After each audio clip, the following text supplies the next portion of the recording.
Assalamualaikum warahmatullahi wabarakatuh. Pada pertemuan ini kita akan membahas tentang sistem koordinasi. Apa itu sistem koordinasi? Ada 3 sistem koordinasi, yaitu sistem saraf, sistem hormon, dan alat indera. Ketiga ini saling bekerja sama membentuk sistem koordinasi. Yang pertama tentang ini pembagian tentang materi sistem saraf. Ada struktur sistem saraf, jenis sistem saraf, gangguan sistem saraf, untuk sistem hormon atau endokrin.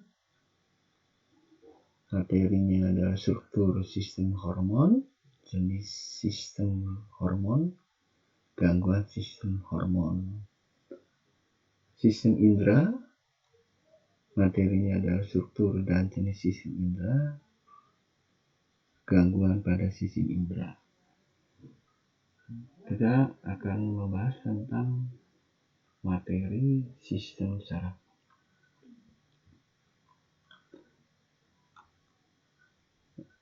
Sistem saraf pada manusia mempunyai fungsi, yaitu mampu berkomunikasi, berinteraksi, beradaptasi terhadap perubahan lingkungan internal, lingkungan di dalam tubuh, dan lingkungan eksternal di luar tubuh.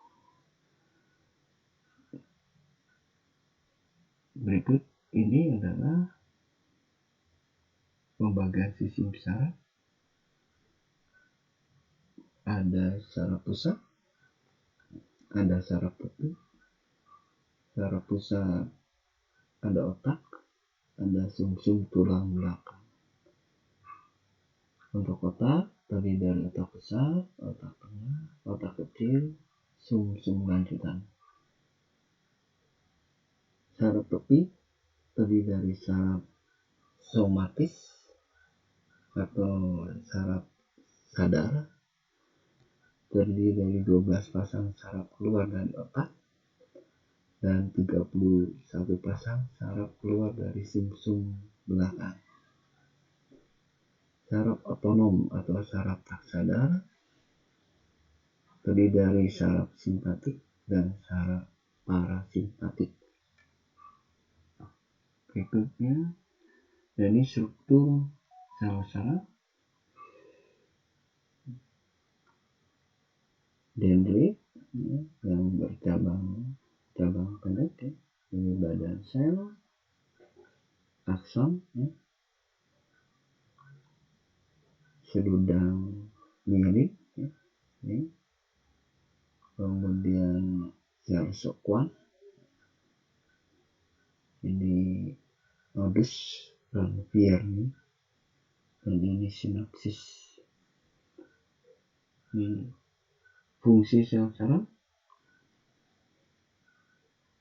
Ada sel saraf sensoris atau efferent, disebut juga sel saraf indera, karena berfungsi membawa rangsangan atau impuls dari indera ke saraf pusat, otak, dan sumsum tulang belakang. Ada sel saraf motoris atau efferent atau sel saraf penggerak yang berfungsi membawa respon dari pusat saraf ke otak atau kelenjar. Ada sel saraf penghubung, terdapat di dalam sumsum tulang belakang dan berfungsi untuk menghubungkan atau meneruskan rangsangan dari sel saraf sensorik ke saraf motoris.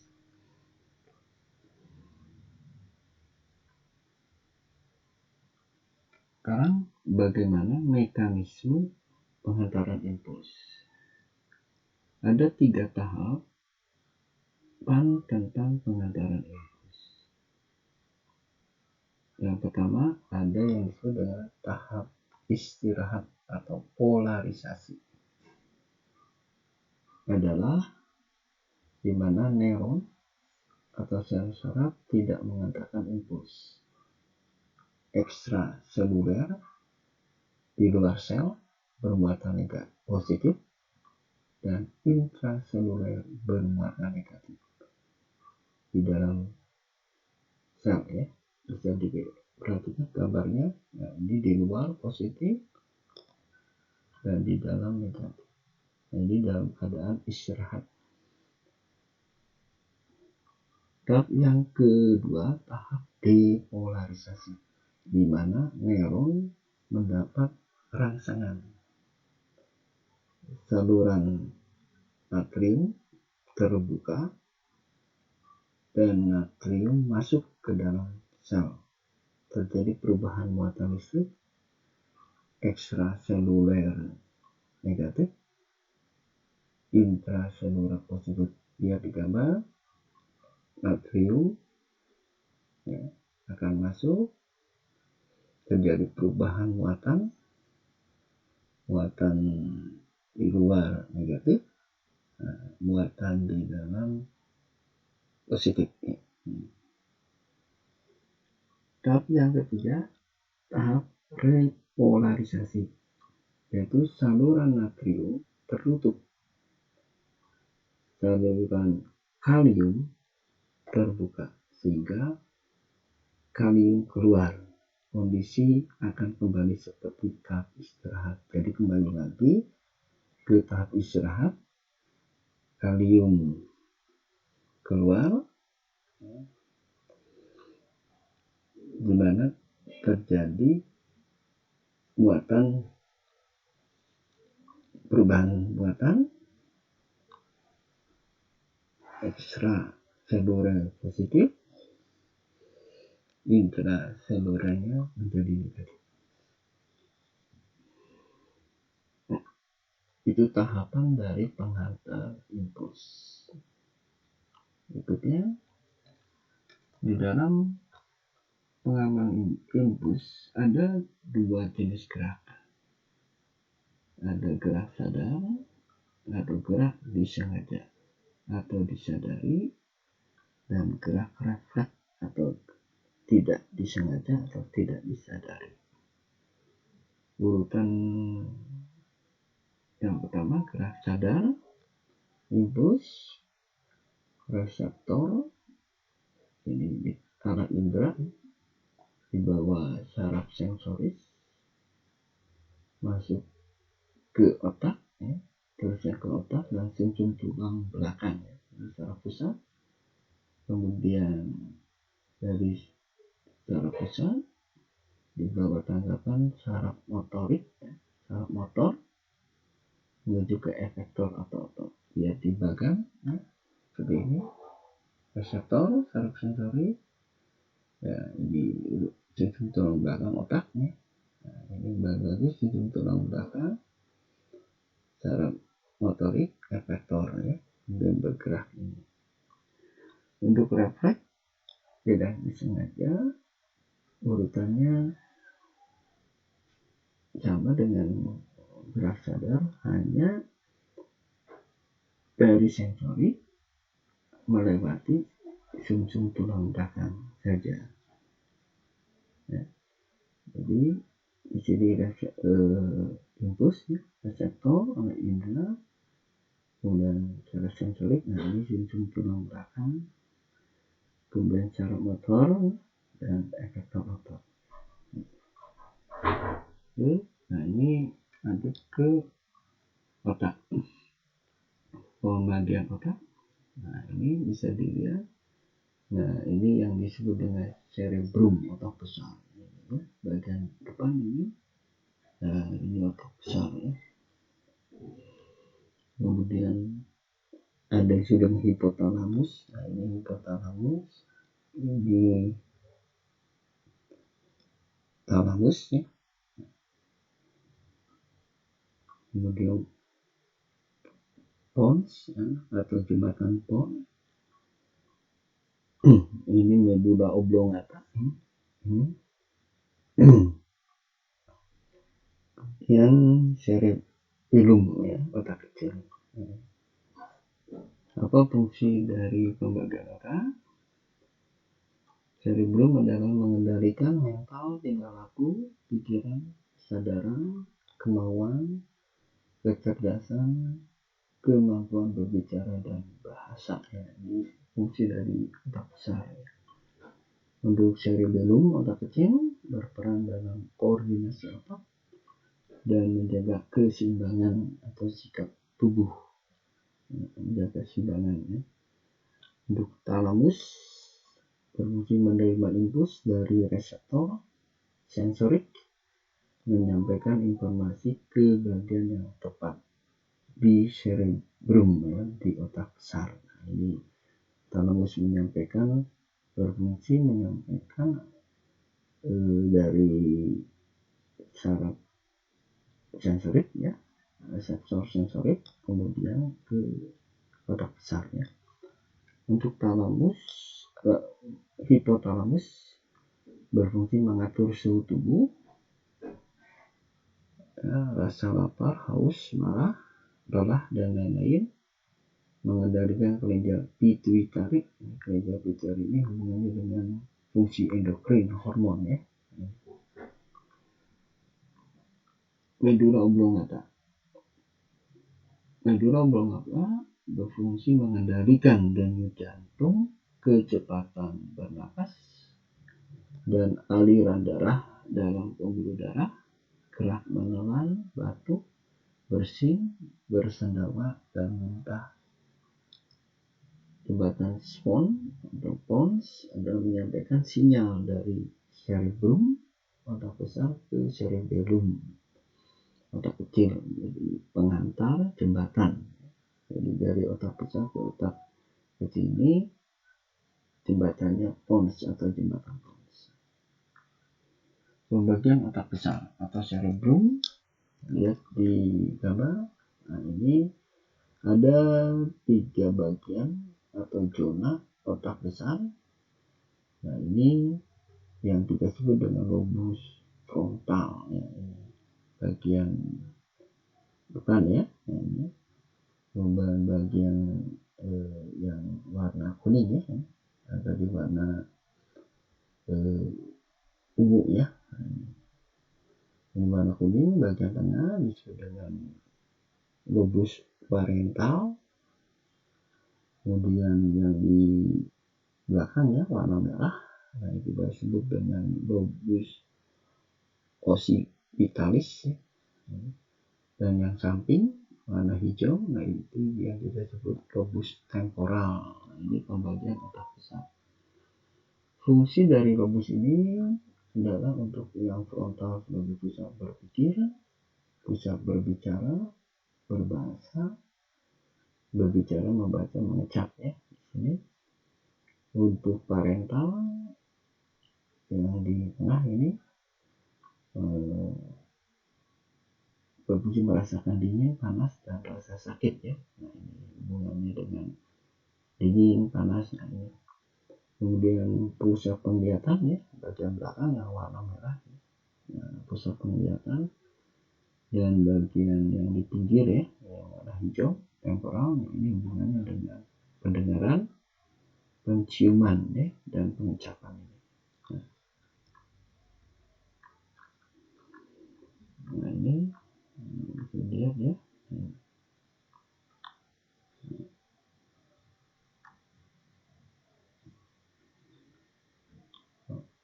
Sumsum tulang belakang, medula spinalis.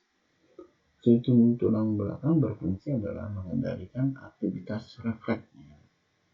Jadi hubungan dengan refleks itu adalah salah satu fungsi sumsum tulang belakang atau medula spinalis. Komunikasi antar otak dengan semua bagian tubuh. Jadi penghubung otak dengan semua bagian tubuh melalui sumsum tulang belakang, kita mengantarkan rangsangan koordinasi antara otak dan sendi ke cerebellum ya, otak kecil ya. Nah, ini pembagian dari sumsum tulang belakang ya. Nah, ada bagian dalam ini saraf spinal bagian dalam ya, yang ini disebut kanal pusat ya. Bagian pinggir ini bagian tepi, ini saya dorsal ya. Ini akson neuron sensorik ya. Ini badan sel neuron sensorik, akson neuron motorik ya. Ini sayap ventral ya. Nah, ini badan sel neuron motorik, itu bagian dari sumsum tulang belakang. Nah, ini kerja dari sumsum tulang belakang yang hubungannya dengan gerak refleks ya. Nah, ini bisa dilihat tadi sudah kita bahas ya. Nah, ini urutannya simulus ya. Ini reseptor, nah ini sensorik, nah ini masuk ke sumsum tulang belakang. Nah, nanti dihubungkan keluar. Nah, ini motorik ya, motorik. Nah, kemudian efektor ya. Sistem saraf tepi. Sistem saraf tepi ada dua, ada saraf sadar atau saraf somatis. Yang pertama kita bahas tentang saraf sadar atau saraf somatis. Jadi dari 12 pasang saraf kranial ini otaknya. Jadi 12 pasang saraf otak atau kranial. Serabut motorik saja, isi dari 12 pasang ini serabut motorik saja atau sensoris saja atau campurannya. Nah, kemudian 31 pasang saraf spinal ya. Spinal ini saraf dari sumsum tulang belakang ya. Nah, isinya ini serabut motorik, sensorik menyebar pada ekstremitas dan dinding tubuh. Bisa dilihat di gambar. Nah, ini kranial ya. Nah, ini saraf yang keluar dari otak ada 12 saraf ya. Ini saraf kranial 1 olfaktorius namanya ya, yang hubungannya dengan penciuman ini. Kemudian yang kedua optikus, hubungannya dengan mata ya, indera mata penglihatan ya. Nah, ini ada 12 ya.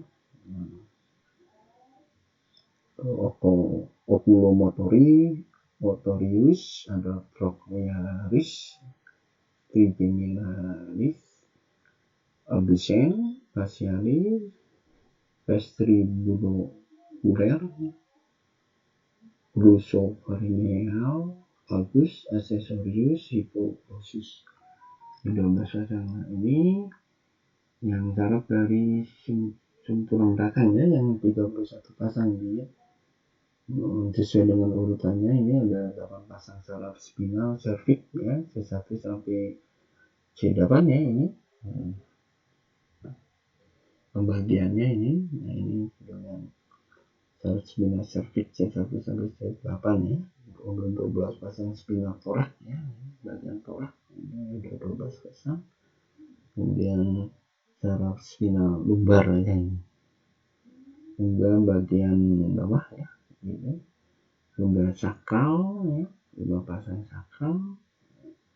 Dan yang paling ujung spinal coccygeal ya ini ya.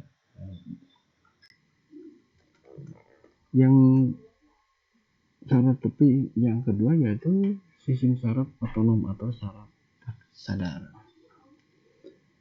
Ada dua jenis saraf otonom atau saraf sadar, yaitu parasimpatik dan simpatik ya.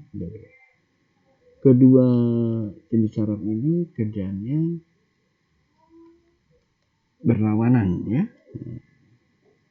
Bisa dilihat di bagian ini ya, misalkan untuk pupil mata ya. Nah, ini parasimpatik ini kerjanya menyempitkan pupil ya. Nah, pupil mata sempit. Jadi kalau ada sinar banyak, nah ini kan silau. Nah, ini pupilnya menyempit. Nah, itu kerja dari parasimpatik. Nah, kalau sidarnya kurang, nah pupilnya melebar. Nah, ini fungsi dari simpatiknya. Ya. Kemudian memacu produksi salivak ya, air liur. Nah, ini memproduksi. Nah, kalau ini menghambat kalau simpatiknya. Untuk ini memperlambat denyut jantung. Ya. Kalau yang simpatiknya mempercepat atau meningkatkan detak jantung. Untuk paru-paru, parasimpatik menyempitkan bronkus ya. Nah, kalau simpatiknya memperbesar bronkus. Berikutnya, parasimpatik memacu sekresi lambung ya, bahkan enzim di dalam lambung. Kalau simpatiknya menghambat pengeluaran enzim di lambung ya. Stimulus sekresi empedu ya, jadi merangsang pengeluaran empedu. Kalau simpatiknya mengurangi ya, ini jadi menghambat. Nah ya, merangsang kerja usus parasimpatik, simpatiknya mengurangi kerja usus ya. Kontraksi kandung kemih, parasimpatiknya ini menghambat kontraksi kandung kemih. Itu kerja dari parasimpatik dan simpatik, bagian dari saraf otonom atau saraf pasada. Gangguan sistem saraf. Gangguan sistem saraf ada yang disebut dengan meningitis, radang selaput otak karena infeksi bakteri atau virus ya. Nah, ini yang disebut dengan peradangan di otak ya. Yang berikutnya ada yang disebut dengan epilepsi atau ayan, penyakit serangan mendadak karena trauma kepala, tumor otak, kerusakan otak saat kelahiran, stroke, dan alkohol. Nah, ini penyebab dari epilepsi ini ya. Kemudian Alzheimer ini merupakan sindrom kematian sel otak ya, secara bersamaan. Jadi berkurangnya kemampuan mengingat. Jadi memorinya berkurang ya. Dalam hal mengingat ya. Kemudian stroke, penyakit yang timbul karena pembuluh darah di otak tersumbat atau pecah ya, sehingga otak menjadi rusak ya. Nah, stroke. Nah, ini bisa akibat dari hipertensi ya, tekanan darah tinggi. Kemudian berikutnya Parkinson. Nah, Parkinson ini adalah penyakit karena kekurangan neurotransmitter dopamin ya. Ini semacam senyawa organik yang untuk hubungannya dengan saraf ya, mempercepat jalannya rangsangan atau impuls ya di otak ya. Neurotransmitter dopamin pada dasar ganglion tangan kiri, tangan gemetaran, gerak susah, mata sulit berkedip, dan otot kaku. Nah, ini salah satu ciri dari Parkinson. Kemudian berikutnya ada yang disebut dengan skizofrenia. Skizofrenia ini adalah ketidakseimbangan neurotransmitter dopamin ya di otak, menyebabkan gangguan kejiwaan. Nah, ini salah satu penyakit ya, ada yang disebut dengan orang yang gila ya. Gitu materi tentang sistem koordinasi tentang sistem saraf. Sekian, terima kasih.